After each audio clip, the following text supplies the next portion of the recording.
In fact, I'm going to help you feel justified in it.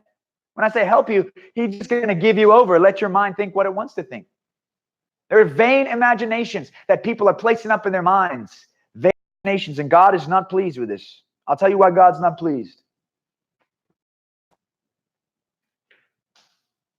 Because when you worship in your own imagination, you worship God in the way that seems right to you.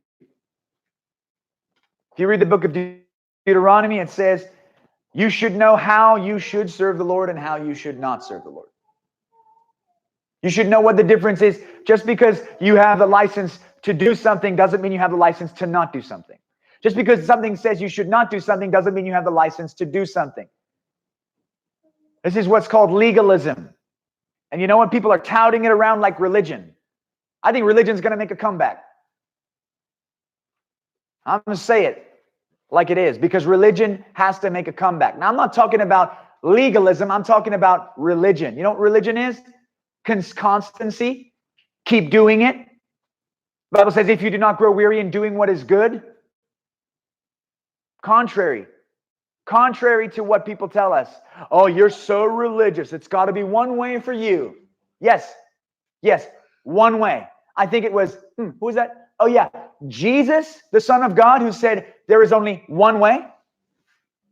It was Jesus who said, I am the way, the truth, and the life. No man comes to the Father except through me. It was Jesus who said, enter at the straight gate. It was Jesus that said, strive to make it through the door, for I tell you, many will try but not be able to enter.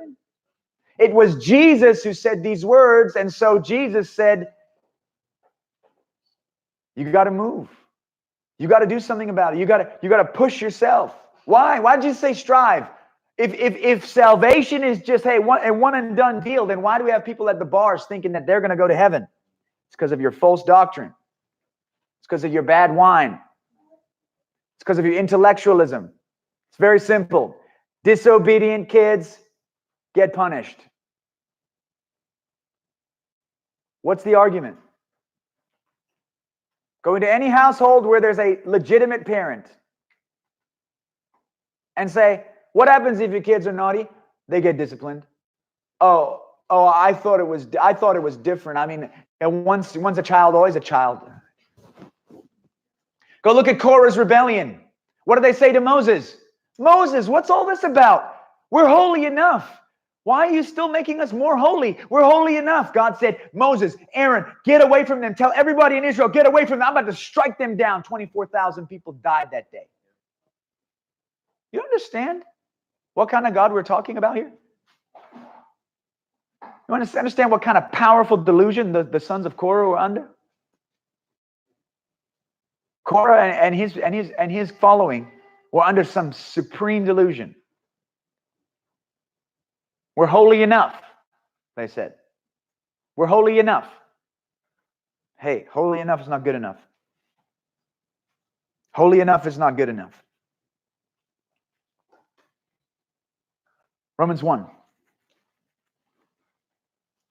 verse 18 to 31. For the wrath of God is revealed from heaven against all ungodliness and unrighteousness of men, who hold the truth in unrighteousness. Did you hear what I just said? Yeah. I'm reading it straight to you. Who hold the truth in unrighteousness. Right? Now I'm just saying it's weird to read. It's weird to read. You're right. Because that which may be known